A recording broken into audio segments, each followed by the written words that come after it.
बिस्मिल्लाहिर्रहमानिर्रहीम। आज का हमारा लेक्चर है नेस्टेड फॉर लूप पे। हमने फॉर लूप ऑलरेडी स्टडी कर दी है, उसी की एक्सटेंशन है नेस्टेड फॉर लूप। एजेंडा है क्या है हमारे लेक्चर का, हम इंट्रोडक्शन स्टडी करेंगे, साइंटिक्स देखेंगे कि लिखने का तरीका क्या है और एग्जाम्पल देखेंगे।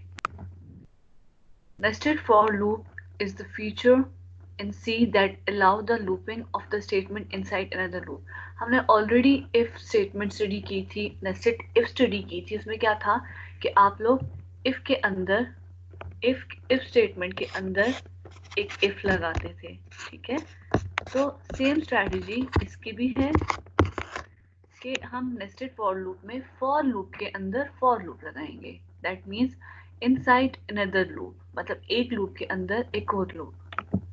साइंटिफिक क्या है, उसके लिखने का तरीका क्या है, हम वो देख लेते हैं। सबसे पहले आप आउटर लूप लिखोगे। आउटर लूप क्या है, आप कैसे लिखते थे, आप फॉर लिखते थे और उसके अंदर स्टार्ट कंडीशन मतलब इनिशियलाइजेशन कंडीशन लिखते थे, सेमीकोलन से उसको सेपरेट करते थे। देन कुछ ना कुछ आपका एक्सप्रेशन होती थी, एक्सप्रेशन के बाद आप इंक्रीमेंट या डिक्रीमेंट लगाते थे। सो दैट्स मीन कोई आउटर लूप होगी, आउटर लूप के अंदर आप कोई इनर लूप लगाओगे। सेम स्ट्रैटेजी है, लाइक जैसे हम फॉर लूप लिखते हैं, आउटर लूप भी वैसे लिखेंगे और इनर लूप भी वैसे ही लिखेंगे। देन लूप की कुछ स्टेटमेंट्स होंगी, मतलब ये जो स्टेटमेंट्स हैं ये इस लूप से बिलोंग करेंगी। देन आउटर लूप की कुछ स्टेटमेंट्स होंगी, अब ये लूप की जो स्टेटमेंट्स हैं ये आउटर लूप से बिलोंग करेंगी। And that's it. अगर एग्जैक्ट साइंटिक्स के अकॉर्डिंग हम देखें तो हम आउटर लूप को किस तरह लिखेंगे, फॉर इनिशियलाइजेशन। इनिशियलाइजेशन में क्या है, लेट्स से मैं कह देती हूँ x इक्वल टू 1 और कंडीशन में दे देती हूँ कि x उस वक्त तक चले जब तक 10 से बढ़ा या लेस देन और इक्वल वट एवर जो भी कंडीशन है, आपने कोई ना कोई कंडीशन लगाई और आपने कुछ ना कुछ अपडेशन लगा दी। हाफ अपडेशन से मुराद ये है या तो आप इंक्रीमेंट करोगे या तो आप डिक्रीमेंट करोगे। दैट मीन्स या तो प्लस प्लस या माइनस माइनस, इंक्रीमेंट ऑपरेटर लग रहा है या तो डिक्रीमेंट ऑपरेटर लग रहा है। तो ये हो गई आपकी आउटर लूप। देन उसके बाद आपकी इनर लूप होगी। इनर लूप क्या है, सेम वही है, आपने कुछ चीज इनिशियलाइज की, जैसे मैं कह देती हूँ y इक्वल टू 1, कोई भी वेरिएबल ऑफ योर चॉइस, फिर सेम वही उसकी कोई ना कोई कंडीशन होगी, कोई अपडेट कंडीशन होगी। दैट मीन्स कोई इंक्रीमेंट ऑपरेटर होगा, कोई डिक्रीमेंट ऑपरेटर होगा, कोई इनर लूप स्टेटमेंट्स होंगी। ये इनर लूप स्टेटमेंट किससे बिलोंग करेंगी, इससे बिलोंग करेंगी। जैसे ही कंडीशन जो है अपडेट फेज में जाएगी तो हम आउटर लूप में जंप कर जाएंगे। हम डायरेक्टली जंप करते हैं एग्जाम्पल की तरफ, हमें ज़्यादा अच्छे से समझ आएगा जब हम ट्राई रन करके देखेंगे। एक छोटा सा कोड है जो कि क्या कर रहा है, कोई ना कोई हेडर फाइल है, हमने इंट मेन का फंक्शन लिखा हुआ है। देन हमारी कोई आउटर लूप है। आउटर लूप क्या कह रही है, i इक्वल टू 1, हमने पहले भी स्टडी किया था कि ये एक दफ़ा चलती है, ठीक है, एक दफ़ा चलती है। इस केस में भी स्टार्टिंग में जब चलेगी तो स्टार्टिंग में हमारे पास i की वैल्यू क्या है, i की वैल्यू क्या है, i इक्वल टू 1, ठीक है। कंडीशन चेक होगी i इज लेस देन और इक्वल टू 4, क्या i में जो वैल्यू पड़ी है 4 से छोटी या उसके बराबर है, यस, कंडीशन इज ट्रू, ठीक है। कंडीशन ट्रू हो चुकी है, हम फिलहाल इंक्रीमेंट नहीं करेंगे। कंडीशन ट्रू हो गई है, हम डायरेक्टली इनर लूप में चले जाएंगे, ठीक है। इनर लूप में क्या कह रहा है, j की वैल्यू 1 है, दैट मीन्स i की वैल्यू 1 है करंटली और j की वैल्यू क्या हो चुकी है, 1 हो चुकी है। कह रहा है j इज लेस देन और equal to 4, yes, condition is true. j में क्या वैल्यू फिलहाल पड़ी है, 1 इज लेस देन और equal to 4, yes, condition is true. तो हम इनर लूप की बॉडी में आ जाएंगे। इनर लूप की बॉडी में क्या लिखा हुआ है, print f slash T tab, मतलब एक स्पेस दे दें, एंड स्टैटिक लिखा हुआ है, मतलब अब क्या प्रिंट होना चाहिए। अब ये इसको चलना कैसे चाहिए, हम अपने पैरामीटर्स लिख लेते हैं। i इक्वल टू 1, मतलब इनिशियली i की वैल्यू 1 है, कंडीशन ट्रू हो चुकी है, तो वो कंडीशन ट्रू होने के बाद वो डायरेक्टली इस जगह पे जंप कर लेगा, ठीक है। सबसे पहले क्या हुआ, 1 पे ये चीज चेक हुई, कंडीशन बी ट्रू हो चुकी है। अब j की बॉडी में आ चुके हैं हम लोग, तो j की वैल्यू क्या है करंटली, j इक्वल टू 1, ठीक है। अब फॉर लूप का क्या है, कंडीशन चलने का तरीका इसका क्या है कि ये कंडीशन उस वक्त तक चलेगी जब तक ये कंडीशन ट्रू रहती है। जैसे ही फॉल्स होगी हम इस पे इंक्रीमेंट लगा देंगे। लाइक कैसे? अब करंटली आई की वैल्यू है 1, जे की वैल्यू है 1, ठीक है। अब प्रिंट हुआ, वो कह रहा है आप एक टैब दबाएं, मतलब एक स्पेस दें, और एम्परसेंड मतलब स्टार, सॉरी, इसको एस्टेरिस्क साइन को प्रिंट करते हैं, मतलब स्टैरिक को प्रिंट करते हैं, ठीक है। अब ये क्या करेगा, दोबारा यहाँ से इधर जंप कर जाएगा, आउटर लूप में नहीं जाएगा, इनर लूप में जाएगा।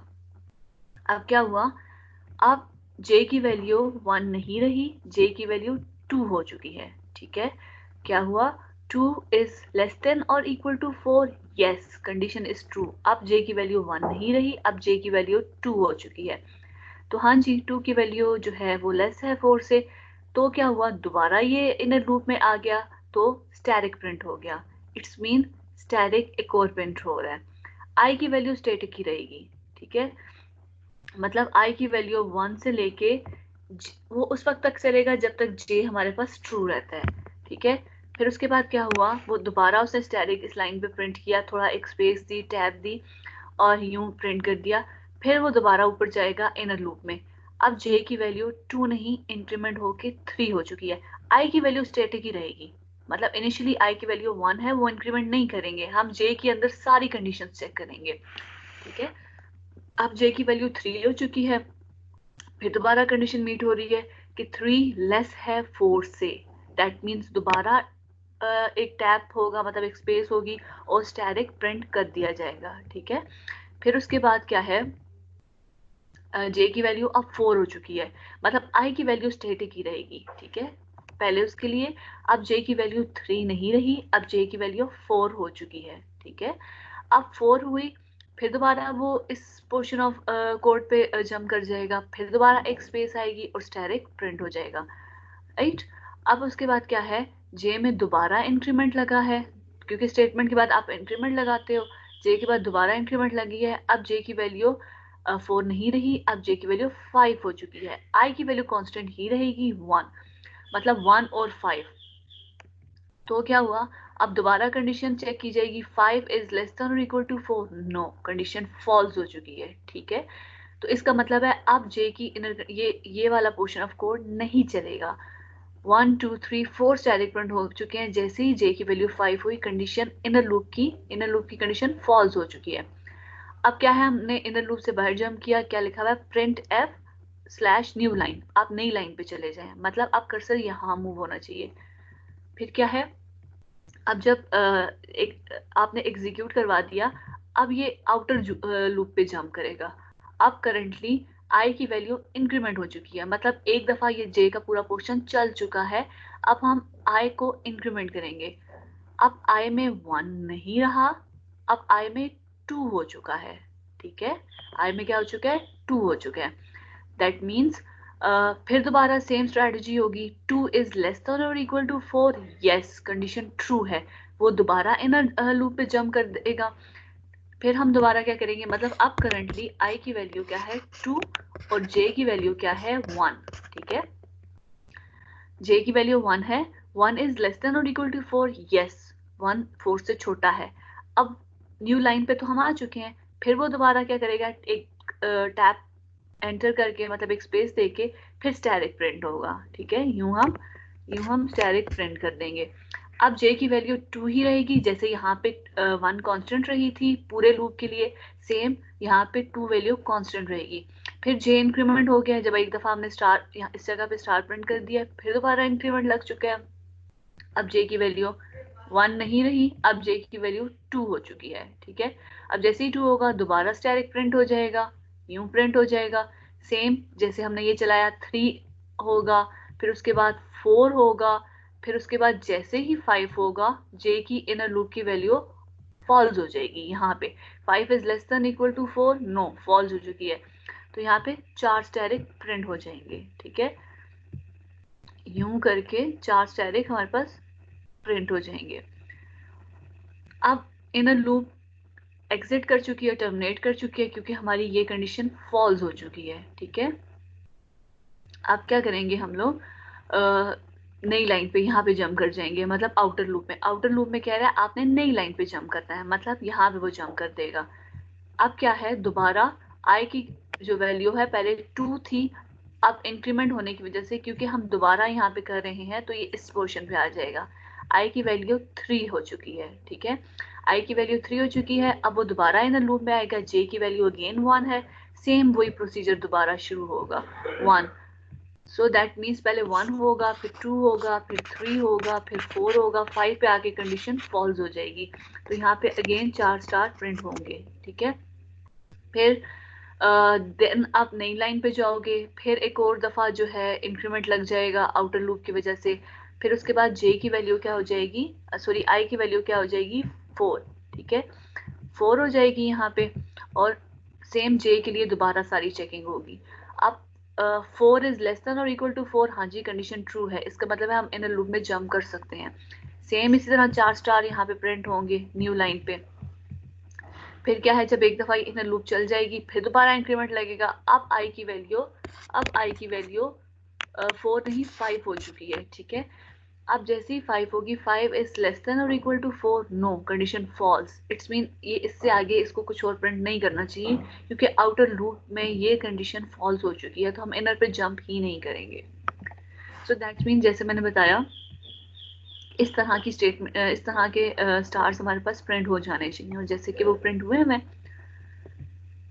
जो चीज़ एक आपने माइंड में रखनी है कि ये जो कंडीशन है, मतलब जैसे i इक्वल टू 1 है, अगर ये कंडीशन मीट हो रही है नेक्स्ट वाली, तो ये इसकी j की सारी कंडीशन चलेंगी। मतलब जैसे हमने कहा इनिशियली i की वैल्यू 1 थी, ठीक है, और j के लिए हम चेक कर रहे थे, j इक्वल टू 1 के लिए चेक किया, फिर उसके बाद कंडीशन मीट हो रही थी, फिर हमने 2 के लिए देखा, फिर 3 के लिए देखा, फिर 4 के लिए देखा। जैसे ही 5 के लिए आया तो कंडीशन हमारी फॉल्स हो गई।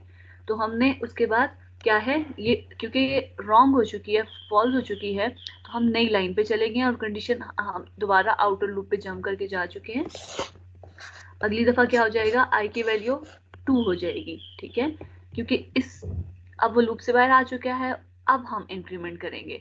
अब आई की वैल्यू 1 नहीं रही, अब आई की वैल्यू 2 हो चुकी है।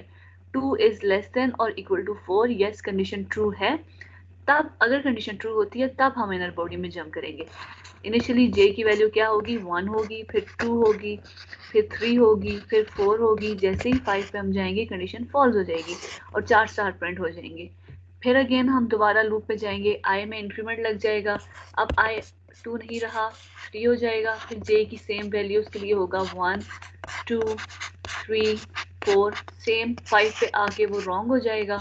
देन वो आउटर लूप की तरफ चला जाएगा यहाँ पे, फिर आई की वैल्यू 4 हो जाएगी। फिर हम सेम जे के लिए चेक करेंगे, 1 2 3 4 एंड 5 के लिए वो रॉन्ग हो जाएगा। जैसे ही आई की वैल्यू 5 आएगी इंक्रीमेंट होने की वजह से, तो 5 इज लेस देन और equal to 4, no condition false हो चुकी है, तो हम इन लूप में जंप ही नहीं करेंगे, ठीक है। ये हमारा हो गया एक ड्राई रन इसका। हम